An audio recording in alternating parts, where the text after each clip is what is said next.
कि मरने के बाद मुर्दा अपने घर वालों को कितने साल तक याद करता रहता है और रोता रहता है। हमारी आपसे रिक्वेस्ट है कि इस हकीकत को जानने के लिए इस वीडियो को आखिर तक जरूर देखिएगा। मेरे दोस्तों, हम में से हर एक ये जानता है कि ये दुनिया की जिंदगी बस थोड़ी सी है। एक न एक दिन हम में से हर एक को मरना है और इस खत्म होने वाली दुनिया को छोड़कर अपने असली ठिकाना आखिरत की तरफ जाना है। और मौत एक ऐसा दरवाज़ा है जिसमें से हर एक को गुजरना है, चाहे वो बच्चा हो, जवान हो या बूढ़ा हो, हर एक को मौत के दरवाजे में से गुजरना है। जिस तरह के अल्लाह तबारक व तआला कुरान पाक में इरशाद फरमाता है, कुल्लू नफ्सीन जाएक़तुल मौत, कि हर जानदार को मौत का मज़ा चखना है। यानी हर वो चीज़ जिसके अंदर जान है उसको एक ना एक दिन मरना है। मेरे दोस्तों, दुनिया और आखिरत के बाद एक और दुनिया है जिसको हम आलम बरज़ख कहते हैं। मरने के बाद और क़यामत से पहले तमाम जिन्हों इंसान की रूहों को अपने अमाल के हिसाब से इसमें रहना होता है, और रूह कहीं भी हो जिस्म के साथ उसका कनेक्शन रहता है। कब्र पर आने वालों को वो पहचानती है, और ये कहना कि फलां की रूह फलां के अंदर चली गई या इसने दोबारा जन्म लिया, ये अकीदा कुरान और सुन्नत के खिलाफ है। हदीस शरीफ में आता है कि जब मुसलमान मरता है तो उसके रास्ते खोल दिए जाते हैं कि जहां चाहे वो चला जाए। और हज़रत सईद बिन मुसैयब रदियल्लाहु ताला अन्हो से मरवी है कि हज़रत सलमान फारसी अब्दुल्ला बिन सलाम रदियल्लाहु ताला अन्हो जब हम आपस में मिले तो एक दूसरे से कहा कि अगर हम तीनों में से पहले कोई इंतकाल करता है तो बताना कि मौत के बाद उसके साथ क्या मामला हुआ। कहा, क्या जिंदे और मुर्दा भी मिलते हैं? तो फरमाया, हाँ, मुसलमान की रूह जन्नत में होती है और वो अपनी मर्जी से जहाँ चाहें जा सकती हैं। मेरे दोस्तों, अब सवाल ये है कि क्या मरने के बाद मुर्दे अपने घर वालों को याद करते हैं? जब किसी इंसान का इंतकाल होता है तो मरने वाले शख्स को ये मालूम होता है कि हम इस दुनिया से इंतकाल होकर आलम बरज़ख में आ गए हैं, और उसको ये सारी चीज़ें याद होती हैं कि हमारा घर है, मकान है, रिश्तेदार हैं, और हमारे बहन भाई भी हैं, और हमारी एक फैमिली है। और यहाँ तक कि जब इस मुर्दे की रूह निकल जाती है और उसको दफनाया जा रहा होता है तो फिर उस वक्त वो मुर्दा अपनी आंखों से सारी चीज़ें देख भी रहा होता है। यानी कि उसकी रूह तमाम चीज़ों को देख रही होती है, और उसको पता होता है कि अब हमें कफन पहनाया जा रहा है और अब हमारे जनाजे को उठाया जा रहा है। लिहाजा नेक बंदे के जनाजे को लोग उठाते हैं तो वो कहता है, ऐ लोगों, जल्दी मुझे लेकर कब्रिस्तान की तरफ चलो और बहुत जल्द मुझे मेरे असली ठिकाने यानी कब्र के अंदर पहुंचा दो। क्योंकि उसको मौत पर ही पता चल जाता है कि उसके साथ आगे क्या होने वाला है। यानी आगे आने वाली जो मंजिलें हैं वो अच्छे हैं या मुश्किल हैं, सख्त हैं या आसान, उसको पहले से पता चल जाता है। क्योंकि रूह निकलते वक्त की जो तकलीफ होती है उसी से मरने वाले को ये अंदाज़ा हो जाता है, और उसको ये मालूम हो जाता है कि उसका आगे क्या अंजाम होने वाला है। इसी वजह से जो मोमिन बंदा होता है वो कहता है, मुझे जल्दी लेकर चलो और मुझे कब्र के अंदर उतार दो और मेरे असली ठिकाने तक मुझे पहुंचा दो। क्योंकि हुजूर नबी करीम सल्लल्लाहु ताला अलैहि वसल्लम ने इरशाद फरमाया, दुनिया मोमिन के लिए कैद खाना है और काफिर के लिए जन्नत है। मेरे दोस्तों, जब गुनाहगार और बेनमाजी इंसान की मौत होती है तो वो चिल्ला चिल्ला कर ये कहने की कोशिश करता है कि ऐ लोगों, तुम मुझे कहाँ लेकर जा रहे हो? ऐ मेरे बच्चों, यानी कि वो अपनी फैमिली से कहता है कि मैंने अपने बच्चों के लिए बहुत ज़्यादा कमाया, इनके लिए घर और मकान बनाया, और अब तुम हमें हमारे घर से निकाल कर अंधेरी कोठरी यानी कब्र के अंदर क्यों डालने जा रहे हो? उसे बहुत घबराहट होती है तो वो कहने की कोशिश करता है कि ऐ लोगों, मुझे मत लेकर जाओ।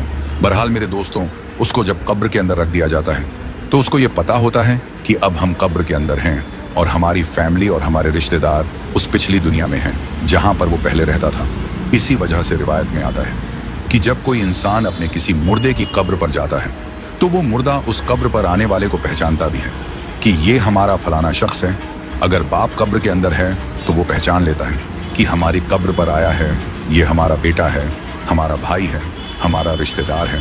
जिस तरह के हज़रत अबू हुरैरा रदियल्लाहु ताला अन्हु से मरवी है कि नबी करीम सल्लल्लाहु ताला अलैहि वसल्लम ने इरशाद फरमाया कि तुम में से जब कोई शख्स अपने भाई की कब्र पर या फिर उस शख्स की कब्र के पास से गुजरता है जिसको वो दुनिया के अंदर जानता था, और वो उसको सलाम कहता है, तो वो उसका सलाम सुनता भी है और उसके सलाम का जवाब भी देता है, और वो कब्र पर आने वाले को पहचानता भी है।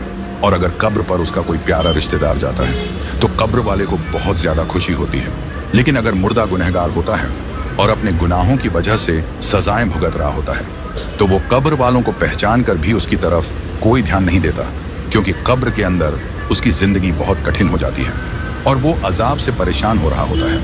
इसी वजह से उसका कब्र पर आने वालों की तरफ ध्यान नहीं होता। और जब हम किसी कब्रिस्तान पर जाते हैं और ये कहते हैं अस्सलामु अलैकुम या अहलल कबूर, तो वो कब्र वाले हमारे सलाम को सुनते भी हैं और हमारे सलाम का जवाब भी देते हैं। और बुखारी शरीफ की हदीस में है कि जब कोई शख्स अपने किसी मरहूम के लिए ईसाले सवाब करता है और जब उस ईसाले सवाब को तोहफा बनाकर उस मुर्दे को पेश किया जाता है तो वो बड़ा खुश होता है। और उस वक्त उसको ऐसी खुशी मिलती है कि उससे पहले उसको ऐसी खुशी कभी भी नहीं मिली होती। बहरहाल मेरे दोस्तों, जो गुनहगार बंदा होता है उसे ये दुनिया बहुत याद आती है। वो ये कहता है कि हम बहुत ऐश की ज़िंदगी में थे, क्योंकि ये दुनिया की ज़िंदगी उसके लिए जन्नत थी। उसको कब्र के अंदर अजाब हो रहा होता है। इसी वजह से वो अपनी दुनिया की ज़िंदगी को याद करता है, क्योंकि दुनिया की ज़िंदगी के अंदर उसको सुख था और दुनिया की ज़िंदगी के अंदर वो इस तरह के अजाब में गिरफ्तार नहीं था।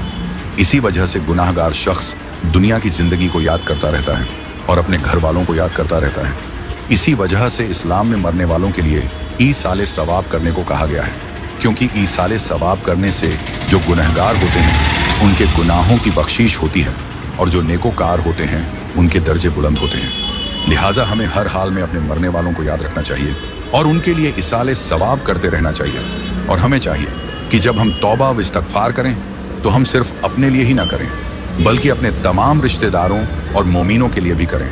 और मेरे दोस्तों, जो नेक बंदा होता है वो दुनिया की ज़िंदगी को याद नहीं करता, क्योंकि दुनिया की ज़िंदगी उसके लिए कैद खाना थी और उसके लिए कब्र की ज़िंदगी यानी कि आलमे बरज़ख की ज़िंदगी जन्नत होती है, क्योंकि उसके लिए कब्र में जन्नत का बिछौना बिछा दिया जाता है और उसको जन्नती कपड़े पहना दिए जाते हैं और उसकी कब्र को जन्नत के बागों में से एक बाग बना दिया जाता है और उसके कब्र में जन्नत की खिड़की खोल दी जाती है, जिससे जन्नत की खुशबुएं कब्र के अंदर उसको महसूस होती हैं। और नेक बंदा बड़ी ही राहतों और सुकून में होता है। इसी वजह से उसको दुनिया की और अपने घर वालों की किसी किस्म की कोई टेंशन और फिक्र और परेशानी नहीं होती, क्योंकि अब वो अपनी उस ज़िंदगी में होता है जिसके अंदर उसको राहत और सुकून होता है और जिसके अंदर उसको हमेशा हमेशा रहना है। और वो उसी में खुश होता है, क्योंकि वहाँ पर उसको किसी किस्म की कोई दुख, परेशानी और तकलीफ नहीं होती, बल्कि उसके लिए राहतें ही राहतें होती हैं। और जो गुनहगार बंदा होता है उसको ये दुनिया बहुत याद आती है और वो कब्र के अजाबों से बहुत परेशान होता है। बहरहाल मेरे दोस्तों, जो असल चीज़ है वो अमल है। जिस तरह के अल्लामा इकबाल कहते हैं कि अमल से बनती है ज़िंदगी, जन्नत भी और जहन्नम भी।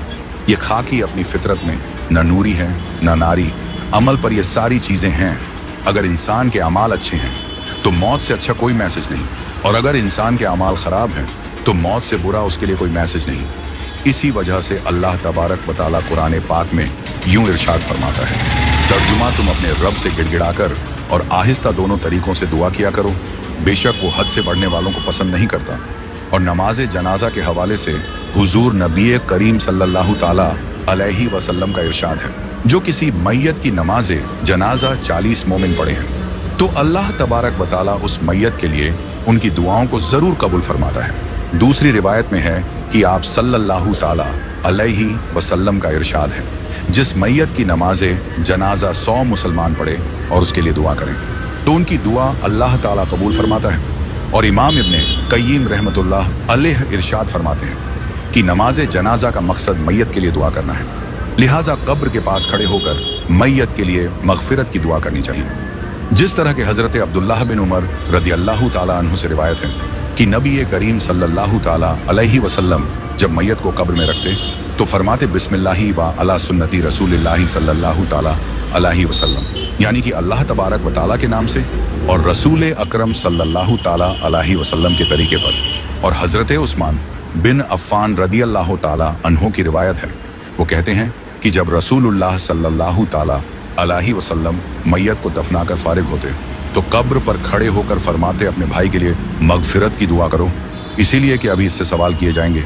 अल्लाह तबारक व तआला से दुआ है कि अल्लाह तबारक व तआला हमें नेक अमाल करने और गुनाहों से बचने की तौफीक अता फरमाए, और अल्लाह तबारक व तआला हमें अपनी तमाम मरहुमीन और तमाम मुस्लिमीन, मुस्लिमात, मोमिनीन, मोमिनात के लिए ज़्यादा से ज़्यादा ईसाले सवाब करने और उनके लिए मगफिरत की दुआ करने की तौफीक अता फरमाए।